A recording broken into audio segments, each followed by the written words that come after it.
Okay, welcome back to our Homes Committee of Management meeting for 11 a.m. And next is approval of the agenda, please. Resolved that the agenda for the February 11th, 2025 Homes Committee of Management meeting be approved as presented. Mover and seconder, please.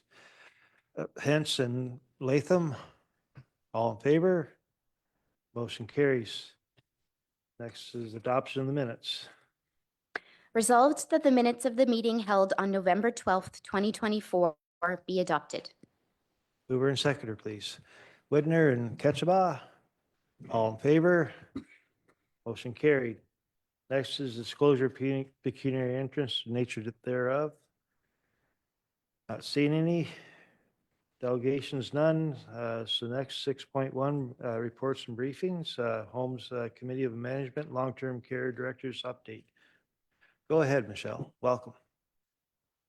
Thank you, Mr. Warden, through you two members of the committee. In your agenda package, there's two reports. One is a director's report and one is an operational report. But this morning, I'm going to present a PowerPoint presentation, which will give you the highlights of the information from October to December of 2024. Next slide. So there's 6 areas that I'm going to cover off today, and the next slide. So you're going to hear me talking, and you have heard me talking about a new tool, a new assessment called the Inter-RAI Long-Term Care Facilities Assessment. And this assessment is going to replace our assessment called the MDS-RAI that we've been using since 2009. The MDS-RAI is an assessment that's done for every new admission, every quarter, for every resident, and if there's a significant change in status. And that information is then sent to CIHI, which is our Canadian Institute for Health Information. And that is analyzed once a year by the Ministry of Long-Term Care. And that's how our funding is determined for the nursing and personal care envelope. And that creates a score called a CMI, or a case mix index score. Over the last number of years, our homes have been performing very well with their CMI scores in the top 10% of the province. And we want to keep it that way. But there is a new Inter-RAI form. And so the ministry's been sending us information about this new assessment tool for several months. The last communication came out in October of 2024, just again reminding us of our obligation to transition before April 1st, 2026. There were early adopter homes. And then in early January, each home received a survey asking us when we would like to transition. So they gave us 3 different options, and our 3 homes selected the same option, hoping we're all going to transition at the same time, which would make the most sense, and hopefully that's the process that occurs. So we're going to have this new assessment tool, and we're going to be reporting through a different system as well. Next slide. So the Inter-RAI LTCF, we have heard from the ministry because homes have expressed concern and asked questions. How will this impact our CMI scores or our funding? And so the ministry response is that it may impact future funding levels for some homes should the data be used to inform the nursing and personal care envelope, so our level of care funding. The good news piece is that they have agreed that they will temporarily freeze the CMI score for any homes that are transitioning as they continue those discussions with the sector about future options on how they would determine the funding. So we're good for 2025 and probably into 2026 while they try to analyze and decide what approach they're going to take. Next slide. So we're gearing up at our homes. We want to maintain that funding level. We want to maintain our CMI scores. And so we are auditing, as we have been for a number of years, all of our assessments before we send them in, and auditing our results. And we're highly engaged with work that's already happening for the Inter-RAI. Even though we're not transitioning yet, we're very excited because our clinical pathway work that we're doing allows us the opportunity to learn pieces of the Inter-RAI because they're having to update those assessments as well to align. And so we're learning some information. We're having conversations on our end about what we can do to prepare, including conversations with Point Click Care and other vendors. And we're updating our policies and procedures as we move through the process. Next slide. The other area I wanted to touch on today was emergency planning. This is a very big focus within our legislation. We're responsible for ensuring we have measures for dealing with and responding to and preparing for emergencies. We're responsible to have procedures for evacuating and relocating our residents, staff, and others. And every one of those 13 emergencies that they've identified, we need to evaluate, debrief if we have an incident in the home of one of those codes, and update our plans. So we have to test them. If we don't have an incident that happens, then we need to do a tabletop exercise or actually perform one of those procedures. And then every 3 years, we have to actually do an evacuation for our homes. So those are the 13 emergencies that we are required to have those plans in place for. There is a significant focus. So outbreaks was one of those emergencies, but since the pandemic and just very regularly, the ministry is sending us information about outbreak management. And actually in the last probably year and a half, every time a long-term care home does go into outbreak, the ministry is on site within a couple of months to see, did we manage symptoms? Did we do the isolation? Are we cohorting our staff when we have an outbreak area and our residents? What are we doing to manage exposures? And what is our outbreak management team performing? And so they do come out now after every one of our outbreaks. And so these are requirements within our emergency planning. Next slide. So at our home level, over the past year, our joint health and safety committees, our quality improvement committees, our professional advisory committees, and the management team have been meeting. And each month, they've been selecting one of those 13 codes and doing a policy review and having some conversations and updating them and doing some testing and then any necessary education. The next slide. This was year 3 for each of our homes. So the evacuation requirement came into play. The ministry does allow for long-term care homes to do a tabletop exercise for our emergency evacuation.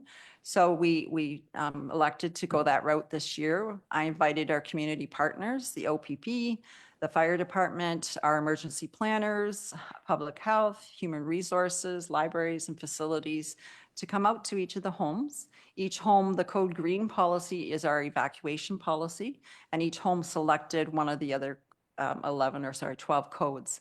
And so one home chose code black, which was a bomb threat. Another chose code silver, which is a person with a weapon or a threat. And code purple was selected by the third home, and that was severe weather. We started off with a tour with all of those community partners of the home. And then we sat together for a half a day and reviewed our policy. And it was really enlightening to hear some of the other experiences, especially I'll use the example of the OPP and a bomb threat. You know, one of the things they shared is that they might actually, if somebody was in the building and had a threat, they might actually pull the fire alarm. So they were recommending we did not respond to go to that area because that might be a way to attract staff or residents to that area. So there was a lot of great conversation and opportunities for improvements of our policies. And so we did some updates and we did the education for staff. Next slide. So all of that work that we did throughout the year provided us great confidence in submitting our annual emergency planning attestation form for each of our 3 homes, and that was completed in December. You've heard me talk about clinical pathways, and that's a 3-year project. So again, just a reminder, our homes are BPSO designated homes. We implement one best practice guideline every year. The one we're working on now is developing and sustaining leadership. And so we are cohort 7 of the clinical pathways. And so the clinical pathways are standardized evidence-based tools, and they've been developed with RNAO in collaboration with the ministry, some long-term care homes, and point-click care. And so those are going to be forms and assessments that the ministry expects to see when they come into our homes. They align with our mandatory programs, so they'll meet our legislative requirements. And we'll have hopefully that education lead to support the education that needs to happen through those pieces. There is some funding to support the software because it is a software. So the integrated technology solution funding will support the costs of the software. And we have some one-time funding to support education for frontline staff. Our year one focus is admission assessments, delirium assessment, and resident and family-centered care assessment. And we'll be going live the end of March at each of our 3 homes. And there's a significant amount of education planned for the nursing department throughout March. I just spoke about the training. The other good piece about this is it really is connecting, integrating our tools. So if you're doing an assessment, it'll automatically pre-populate a progress note and force you to update the care plan. So some of those pieces that sometimes the ministry during an inspection will catch us on that we, missed updating a care plan or missed an assessment. So the tools are very streamlined and will support best practice, reduce duplication, and streamline our processes. Next slide. You heard me talk a little bit about this at the budget presentation a couple of weeks ago, but in November, the ministry did send out a memo increasing the funding for nurse practitioners. We considered this a couple of years ago, but the funding we didn't feel was sufficient to be able to successfully recruit and retain. So there's been a 21% increase in funding. And so we are very interested in pending budget approval to pursue 1 full-time equivalent nurse practitioner across our 3 homes. And that will support resident care and services. So they will act as a primary care provider to residents and working within their legislative scope of practice. But they will be collaborating very closely with our attending physicians, our medical directors, the managers for the nursing department, and our nursing department teams. That'll be on a referral basis, but they will be able to make referrals, order diagnostic tests, provide recommendations for medications, support the homes in discharge planning from the hospital. That's a piece where we could definitely use some support as well. It is a 70% direct care role and 30% education and quality related role. So that's some information about that, but we do look forward to this role supporting early identification and treatment of resident needs and change in status. Next slide. Oops. So we've had 3 Ministry of Long-Term Care inspections this past quarter. Elgin Manor had 2. You heard me talk about when there's an outbreak, they come to the home. So this was following an outbreak at Elgin Manor. There was 1 finding of non-compliance related to hand hygiene, and the team quickly put a plan in action to resolve that. And when the ministry came back a month later, they were able to put us back into compliance in that matter. Terrace Lodge had 1 inspection in December, and non-compliance remedied was found related to a minor update to a resident's plan of care and a written notification in regards to assessments for falls prevention and management. Southwestern Public Health visits our homes regularly as well and to do food safety inspections. And so each of our 3 homes did have a food safety inspection this quarter, and there were no concerns identified. You heard me talk about Beaubien Villa having a Ministry of Labor inspection in September in regards to caring for residents with responsive behaviors. They did follow up in December to ensure that the work had been completed, which it had, and there were no contraventions noted and no orders were issued. I do share a lot of the education that we do at our homes, and it's usually us receiving the information or providing to our frontline staff. We are members of Advantage Ontario Association, and they do a lot of education for the long-term care sector, and they do periodically tap long-term care homes on the shoulder to see if we would be able to present. So Jennifer Ford and myself did a presentation for Advantage Ontario on cybersecurity, real life experiences, and the 2 homes administrators and myself did an inspections webinar called Catch Issues Before They Catch You. One of the areas that I presented on was pre-occupancy inspections, and I have received significant contact since then to just share some of the learnings that we've had in the experiences and some of the tools. Next slide.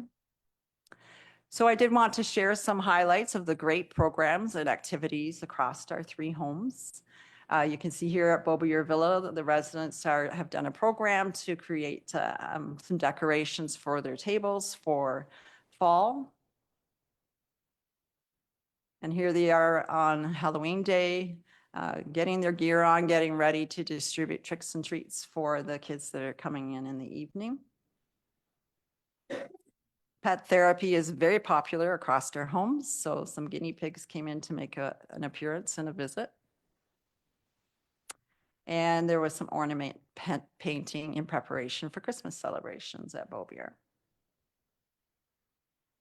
Another education opportunity, as we are RNEO Best Practice Spotlight organization, we are often tapped on the shoulder to present for the RNEO symposiums and other activities. So 3 of our leaders did present that quarter, and they presented on the resident and family-centered best practice guidelines. So that was very well received. That was in London.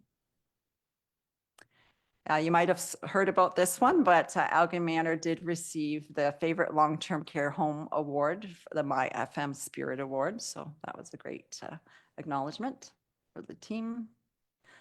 Here they are doing some pumpkin painting at Elgin Manor. And again, getting ready for the tricks and treaters coming in the evening. They really do look forward to the kids coming into the homes. And this was a really lovely Remembrance Day celebration that they had at Elgin Manor. More ornaments, getting ready for Christmas. Well, this was a brand new event. So Terrace Lodge has 2 stories, and they opened phase 2 in May of last year, and they have these wonderful balconies. So the creative recreationists at the home decided that a pumpkin smash might be a great idea. So this was the first annual pumpkin smash at Terrace Lodge from the 2nd floor into the north courtyard. So it was a big success, and I think they'll continue to do that. This is another theme that they've started last year. So this is our 2nd annual memorial tree lighting. This is in the driveway coming into Terrace Lodge, and it was really beautiful. If I was leaving late from the home, it was nice to see the tree all lit up and just a really welcoming environment. And they had a very nice celebration there of life. Each of our homes does receive donations from the community at Christmas time just to make Christmas more special for our residents of our homes. And so this is one of our Terrace Lodge residents and a family member receiving some of those donations. More pet therapy. You can't have enough pet therapy in our homes. And this was a spin. Instead of painting Christmas decorations, they dressed up as Christmas decorations and had photos done at Terrace Lodge. And so the gift shop is now open at Terrace Lodge as part of phase 3. And so here's Ashley Temple, our administrator, getting ready to cut the ribbon for the grand opening, which was actually very exciting. They had a full week of residents and families popping in and seeing what there was to buy. There was a lot of shopping that happened. And that concludes my presentation, and I'm happy to answer any questions you may have. Thank you, Michelle. Any questions for Michelle? Go ahead, Councilor Gier. Thank you, Mr. Warden. Yeah, a couple questions. Just to clarify, the definition of an outbreak these days is? It varies. Okay, so there's a case definition, which is defined by the public health. So for example, for respiratory, if you have a fever and a cough, there's about 6 different symptoms that you could have. So if we have 2 or more of those symptoms, they'll define what the case looks like. And then you have to have at least 2 residents on one resident home area to be declared into an outbreak. So and it has to be within a certain time frame. So I can't be ill today and you 3 days later. That wouldn't put us into a confirmed outbreak. It would be a suspect outbreak and kind of monitor that activity. And same for an enteric outbreak. You need to have 2 residents within a certain time frame that meet the case definition. Yeah, thank you for that. And I think many of us have sort of associated outbreaks with COVID, and it is wider than that, and it's a lot to manage. So kudos to staff. I know it's been a difficult season with many viruses around. I did want to go back also on the nurse practitioner opportunity. Would you see this opportunity as reducing cost of how much we use the physicians, or it's more about the increase or improvement on care for residents, or maybe it's both?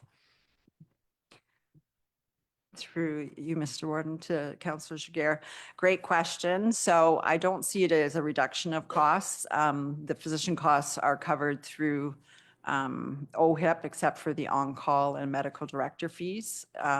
So this will be an enhancement and a support to both the medical and the nursing teams, and really looking at some of those key performance indicators. So reducing emergency room visits and admission to hospital would be a key area through the early identification and the nurse practitioner supporting the nursing team and following up with our medical team to maybe in a more timely manner to support some of those treatments or diagnostics to support keeping the residents in our homes versus an emergency room visit. So that's one example. Okay.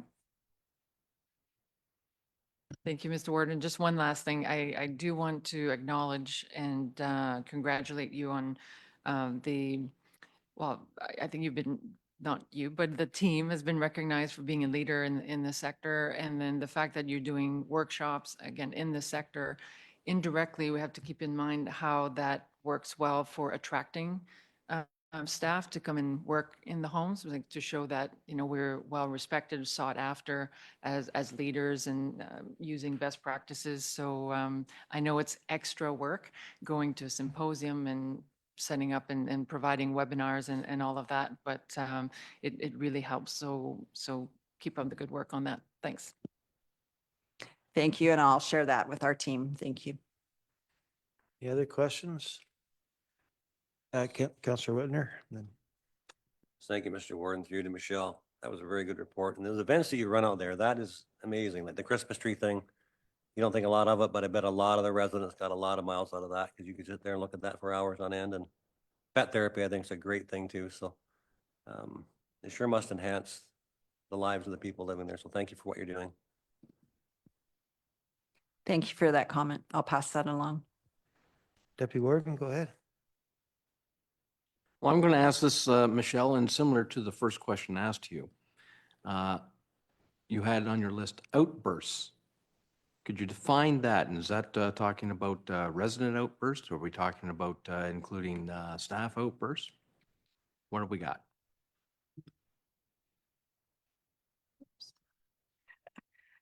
Through you, Mr. Warden, to Councillor Ketchabah. Outbursts, can you just reference where you're, of the 13? Okay, sorry, just let me. It's probably the code white. Let me just find that page. I have outbreaks in the list of 13. My apologies. Is that what you were? Violent outbursts. Yes, so that would be a code white. So that could reference a resident. It could also be a staff member or a visitor to the home. And so it applies to any person in the building. You're welcome. One question, with the pet therapy, Michelle, years ago, you used to have a resident dog. You still do that, or is that something that's gone by the wayside? Great question. So yes, over the years, we've had a couple of cats and we've had one dog in our homes. Our experience is that we do have a number of allergies for both staff and residents. So we do have a great number of our visitors that do bring in family pets, and we have a very specific detailed pet therapy policy. So everything, make sure they have their vaccinations and that they're on a leash, all of those pieces. But we probably at least once a month, if not more, have pet therapy in the home, but no longer a resident dog or resident cat, although we've had bunnies and guinea pigs and fish and birds. So Thank you. Any other questions from Michelle in this report? Then we'll move on to report number 2. Oh, so, see, I already done both. Okay, sorry about that. Okay. So we'll go to resolution number 1 for 6.1. Resolved that the report titled Homes Committee of Management Long-Term Care Directors Update, October 1st, 2024 to December 31st, 2024, from the Director of Homes and Senior Services dated February 11th, 2025, be received and filed. Mover and seconder, please. Jagger and Latham, all in favor? Motion carries. And 6.2. Resolved that the report titled Homes Committee of Management Long-Term Care Operational Report, October 1st, 2024 to December 31st, 2024, from the Director of Homes and Senior Services dated February 11th, 2025, be received and filed. Mover and seconder, please. Hance and Cookett, all in favor? Motion carried. Other business, we have none. Correspondence, none. Closed meeting items, none. Motion to rise and report, none. Next date of the meeting to be at the call of the chair. Motion to adjourn. Resolved that we do now adjourn at 11:26 a.m. to meet again at the call of the chair. Mover and seconder, please. Ketchabah, seconder Noble, all in favor? Motion carried. Thank you, Michelle.